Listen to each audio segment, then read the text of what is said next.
اللہ رب العزت نے فرمایا وَرَفَعْنَا لَكَ ذِكْرَكَ،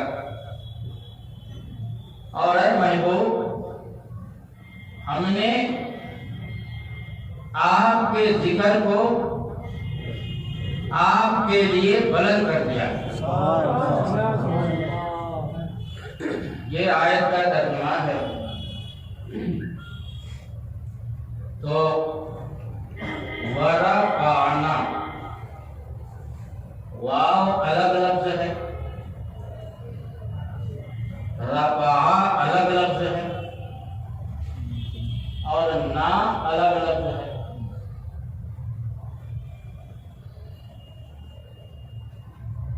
عربی گرامر کے اعتبار سے جس کو حروف ترجی کہتے ہیں، انگلش گرامر کے اعتبار سے اس کو الفابیٹس کہتے ہیں، اور عربی گرامر کے اعتبار سے جس کو حروف علت کہتے ہیں، انگلش گرامر کے اعتبار سے اسے بابیٹس بولتے ہیں۔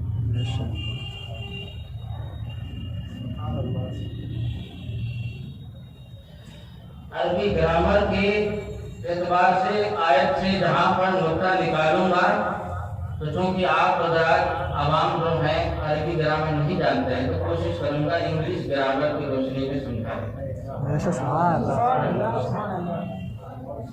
میں نے باقاعدہ کسی اسکول کالج میں انگلش نہیں پڑھی مگر اللہ کا فضل۔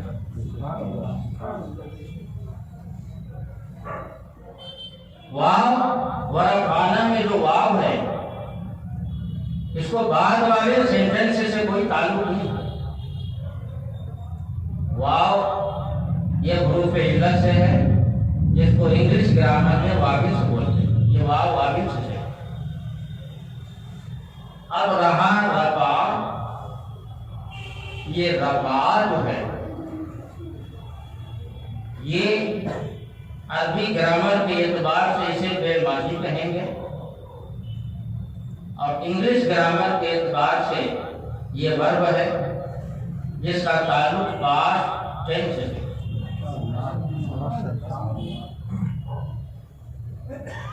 تو اللہ نے کیا فرمایا؟ ورفعنا، اور ہم نے آپ کے ذکر کو بلند کر دیا آپ کے لیے۔ تو رفع ورب پاسٹ ٹینس سے اس کا تعلق نہ پریزنٹ ٹینس سے ہے نہ فیوچر ٹینس سے۔ پاسٹ ٹینس کیوں استعمال ہوا؟ اور رفع کے بعد جو نام ہے یہ پراناؤن ہے، عربی گرامر میں ضمیر کہتے ہیں۔